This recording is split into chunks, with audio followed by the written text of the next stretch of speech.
The Warren Commission's case against Lee Harvey Oswald seems open and shut. I positively know nothing about this. A disgruntled ex-Marine who had defected to the Soviet Union and is vocal in his support of Castro. On November 22nd, he's working at the Texas School Book Depository, a building with a perfect view of the presidential motorcade. Oswald's own rifle, found stashed on the 6th floor, delivers the fatal shots. Either Oswald did the shooting, or the shooting was done by someone else using Oswald's gun. That's really what it comes down to. But why didn't Oswald attempt to escape immediately? Instead, he hangs around the building for a while, later telling authorities he was in the lunchroom downstairs when the president is shot. A Dallas policeman who rushes to the building less than 2 minutes after the shooting reports seeing Oswald on the floor where the lunchroom is located. So Oswald would have had to fire those fatal shots, race to the opposite end of the 6th floor where the rifle was stashed, come back to where the door was, go down 6 flights of stairs, and then be standing there calm, cool, and collected when the policeman showed up. Many eyewitnesses tell police that they heard other shots from the front of the president's motorcade, the infamous grassy knoll of Dealey Plaza. The Warren Commission dismisses these accounts in its 1964 report, determining that Oswald fires alone from the book depository.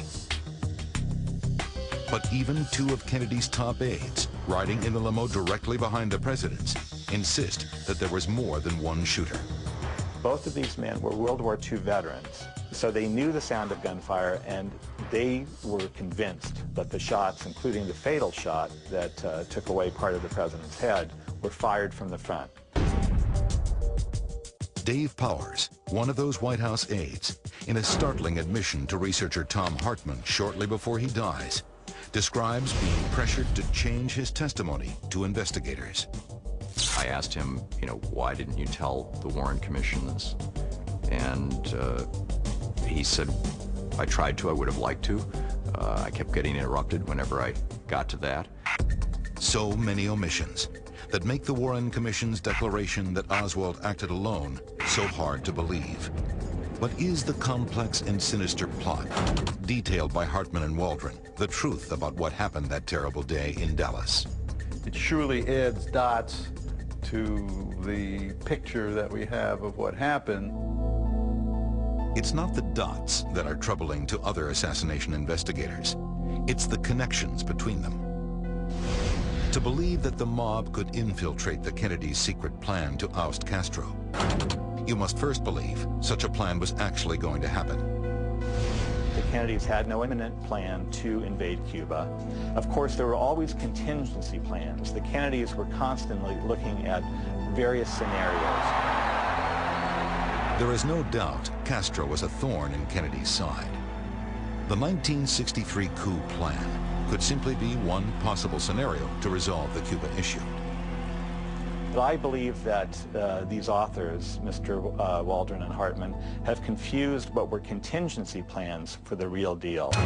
But if AM World was simply a contingency plan, why would this once secret document mention a general uprising scheduled for December 1st?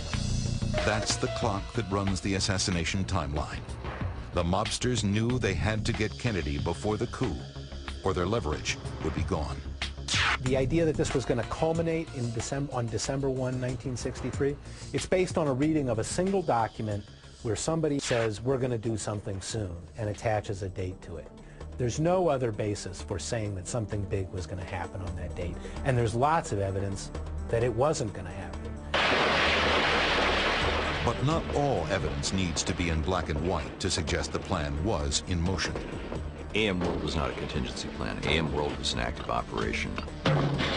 We met with and interviewed people who were involved in it, who were inside it. If there was such a plan, why did none of Kennedy's top advisors, including Secretary of Defense Robert McNamara, know anything about it? They believe that even someone as high in the government as the Secretary of Defense didn't know about this very imminent U.S. invasion plan. I think that's preposterous. Perhaps it wasn't a question of who would be told about the plan, but when. There is a memo in which it appears that a meeting was going to be called involving people like McNamara and Secretary of State Rusk, who had not been told that all this planning was for a real coup plan. That meeting was to be held 3 days after JFK went to Dallas. But if all that's true, could the mob really have pulled off the ultimate hit? The mafia wasn't capable of the kind of political calculations that are being imputed to them in the book. The mafia figures come off like Washington insiders, believing they can cover up their involvement in the assassination, since an investigation could expose the Kennedys' Cuban coup plan and ignite nuclear war.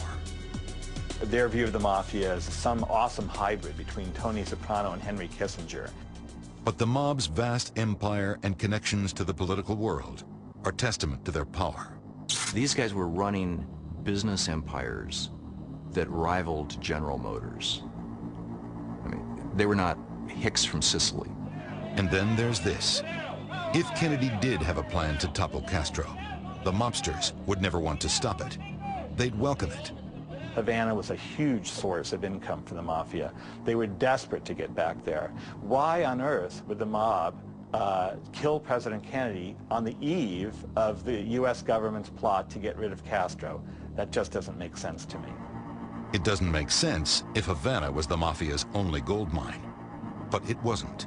Cuba was small potatoes. They were doing very well in other places. They were building an empire in the Bahamas. They had infiltrated Las Vegas. You know, Cuba was a fly on the back of an elephant for them. Finally, there's the portrait of Lee Harvey Oswald as the mafia's fall guy. Lee Harvey Oswald wasn't the mob's boy. He beat them to Kennedy. They would have pinned a medal on him, but he just wasn't doing it for them. Lamar Waldron insists the evidence shows Oswald was tied to mobster Carlos Marcello. Congressional investigators in the late 1970s found half a dozen people who said that Lee Harvey Oswald was working with Carlos Marcello's pilot and Carlos Marcello's private detective in the summer of 1963. The key to unlocking the mystery of the assassination and the mafia's involvement lies with the man at the center of it all, Lee Harvey Oswald.